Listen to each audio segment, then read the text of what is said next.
You've probably got the whole story backwards. When we imagine how dogs came to be, we picture something heroic and simple. A brave caveman, maybe finding an orphan wolf pup, scooping it up, raising it by the fire, taming its wild heart through patience and kindness until it became loyal. A bold human, reaching out and conquering the wolf, bending one of nature's fiercest predators to his will. It is a lovely story. It is also almost certainly not what happened, because here is the problem. Taming a wolf is incredibly hard. Even today, people who raise wolf pups from birth, bottle feeding them, surrounding them with love, find that those wolves grow up to be wild, wary, and unmanageable. A wolf is not a dog waiting to happen.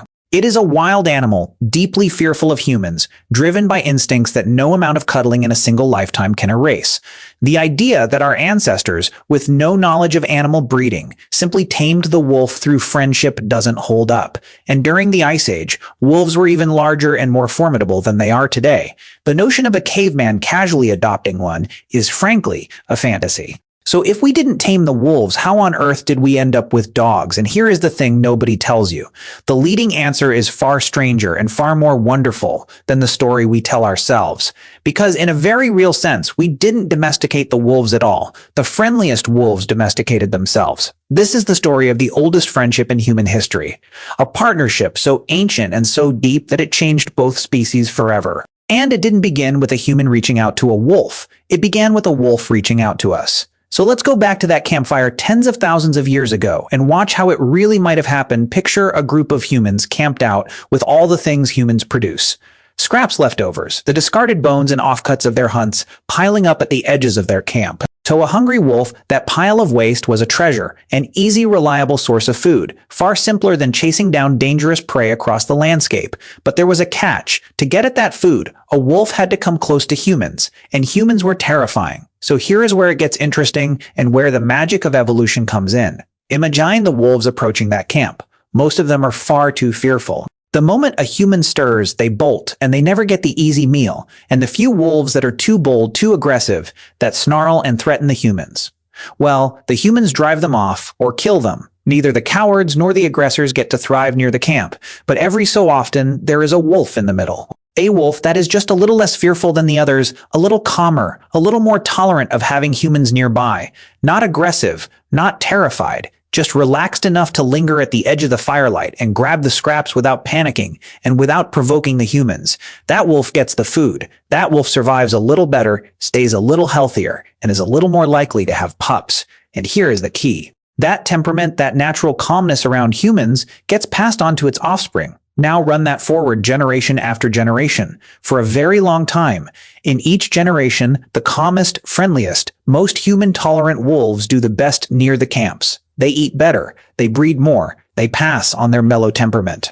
The fearful and the aggressive ones stay away, or don't survive the encounter, and breed with each other out in the wild. And slowly, a population of wolves living around humans begins to separate from the wild wolves. A population being shaped generation by one single trait, friendliness toward us. Scientists sometimes call this survival of the friendliest, and it completely flips the story. The humans weren't actively choosing anything, at least not at first. They were just an environment, a source of food and danger that happened to reward one specific kind of wolf. The wolves that could tolerate us thrived, and over countless generations, they essentially bred themselves into a new kind of animal. We didn't tame them. We just had to be there, and they did the rest. Try to imagine it from the wolf's side for a moment.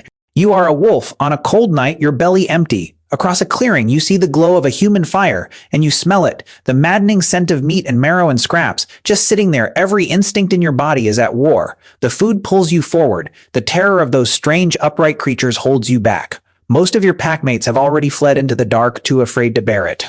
But something in you is different. Your fear runs just a little quieter than theirs. Your heart doesn't pound quite so hard at the sight of them. And so trembling, you take one step closer, then another.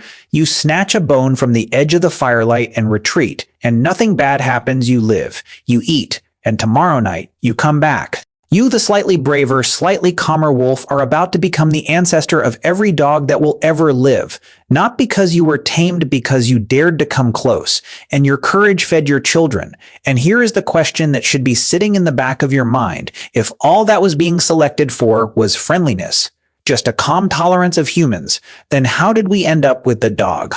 With its floppy ears, its wagging tail, its spotted coats, its barking, its whole transformed body and mind, because a friendly wolf is still a wolf, how does selecting for friendliness alone turn a wolf into a Labrador? And the answer to this is one of the most beautiful and surprising discoveries in all of biology. Because it turns out that when you select an animal for friendliness, for tameness, you get a whole lot of other changes for free, whether you want them or not. We know this because of a remarkable experiment that has been running in Russia for over 60 years. Scientists there took wild silver foxes and they began breeding them with one rule, and one rule only. In each generation, they selected the foxes that were the least afraid, the most tolerant of humans, and they bred only those. They were selecting for nothing but friendliness. Tameness, exactly the trait that would have been favored in those wolves at the campfire. And what happened next astonished everyone, because as the foxes became tamer over the generations, they also started to change physically in ways nobody had selected for. Their ears started to become floppy, their tails started to curl and wag, their coats developed spots and patches of white, their snouts got shorter, their faces more juvenile and cute. They started to bark and whine. The foxes, bred only for friendliness, were spontaneously turning into something that looked and acted remarkably like dogs. Think about what this means. All those classic dog features, the floppy ears, the wagging tail, the spotted coat, the puppy-like face, the friendly bark, may not have been individually selected at all. They appear to be a package deal, a bundle of traits that come along automatically when you breed an animal for tameness. Scientists believe this happens because the same underlying biological systems that control fear and aggression are also linked deep in the body's development to things like ear cartilage, coat color, and skull shape. Turn down the fear and you accidentally turn a whole cascade of other dials at the same time. The deeper reason for this is genuinely fascinating. Much of an animal's fearfulness is governed by its stress hormone system, the biological machinery that floods the body with alarm in the presence of danger. When you breed for tameness, you are essentially breeding for a calmer, quieter version of that system, animals that pump out less of the fight or flight chemistry. And it turns out that this same developmental machinery early in life also helps direct things like where pigment ends up in the coat, how the ears form, how the skull and snout grow. So when you dial down the fear response, you unavoidably nudge all of those other systems too. The floppy ears and the spotted coat aren't really separate from the friendliness. They're the same change, showing up in different parts of the body. A dog's adorable face is, quite literally, the face of a calmer brain, and there is one more detail from those foxes that gives me chills. The friendly foxes didn't just tolerate humans. As the generations passed, they began to actively seek us out. They wagged their tails when people approached. They whimpered for attention. They licked the hands of their caretakers. They wanted to be near us. Nobody bred them for affection. They were bred only to be unafraid, and yet love or something very much like it came along in the package. If that same process unfolded in the wolves at our campfires, then the deep devotion of dogs, that overwhelming desire to be with us, may itself be one of those free gifts that emerged unbidden from the simple fading of fear. So this is the secret. Those wolves at the campfire, selected by the simple pressure of survival for nothing but calmness around humans, would have automatically, inevitably, begun to transform. Their fear melted away, and with it, their bodies and faces softened into the friendly, floppy-eared tail-wagging form we now adore. The dog's lovable appearance is, in a sense, the visible signature of its tameness. Written into its very face is the story of how it stopped being afraid of us. But the changes went deeper than the body, because the most extraordinary transformation of all happened in the dog's mind, and specifically in its ability to understand us. Here is a remarkable fact. If you point at something, a dog will look where you're pointing. This seems utterly trivial, something any animal could do, but it isn't. It is astonishingly rare. If you point for a wolf, even one raised by humans, it largely doesn't get it. And here is the truly stunning part. If you point for a chimpanzee or closest living relative, one of the smartest animals on the planet, it mostly doesn't understand either. But a dog follows your point instinctively, even as a young puppy. Dogs are, in some ways, better at reading human social cues, or gestures, our gaze, our intentions, than even our closest primate relatives. Think about how incredible that is. In the process of becoming our companions, dogs evolved a special genius, not for hunting or strength, but for understanding us, for reading the human heart and the human hand. They became uniquely attuned to our communication, plugged into our social world in a way no other animal has ever achieved.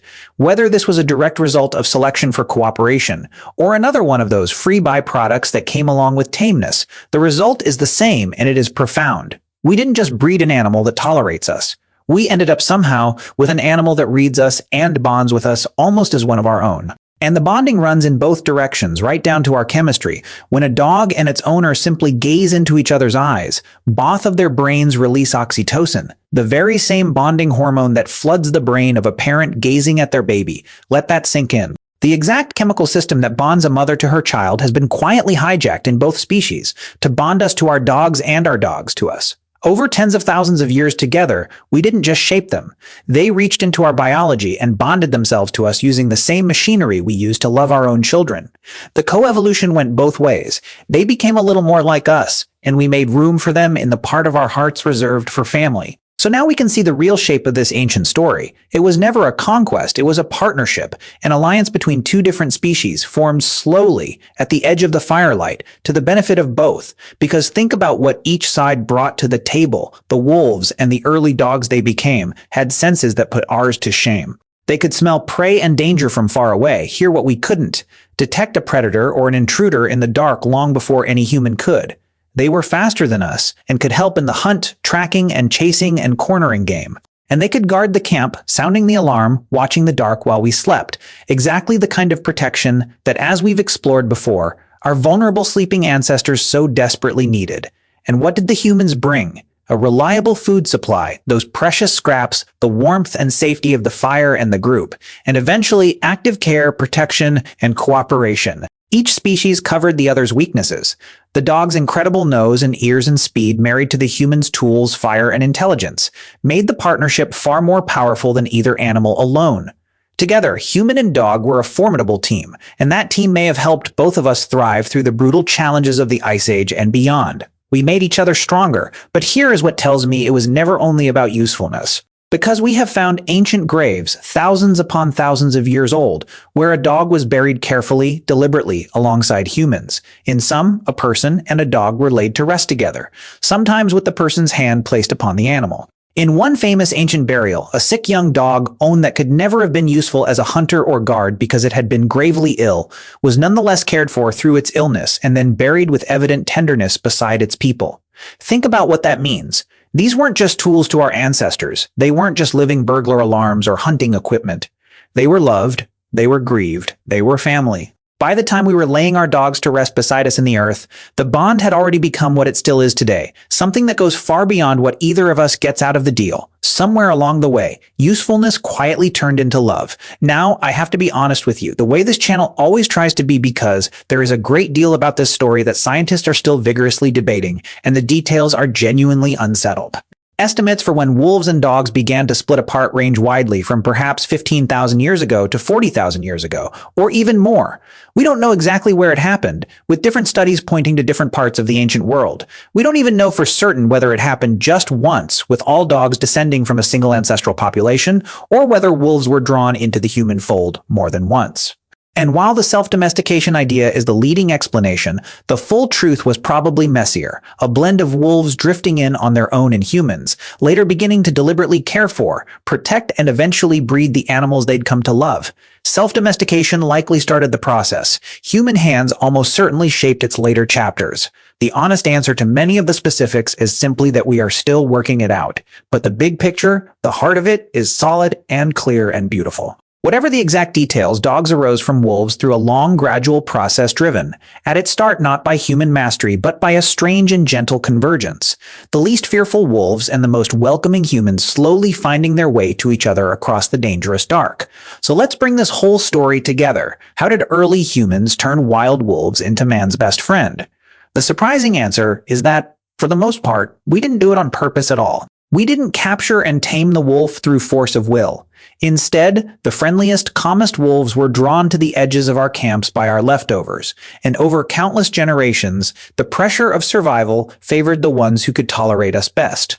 As those wolves grew tamer, they transformed almost magically, their fierce bodies softening into the floppy, eared tail-wagging, human-loving form of the dog, and their minds developing an unprecedented genius for understanding us. What began as a wary wolf snatching scraps in the dark became, over thousands of years, a creature that would sleep at our feet, guard our children, and love us with a loyalty we did nothing to deserve and everything to cherish. And that, in the end, is what I find so deeply moving about this whole story. because the bond between humans and dogs isn't something we simply imposed on a lesser creature. It is something we built together, two species meeting in the middle, each changing the other, over a span of time so vast it is almost impossible to comprehend.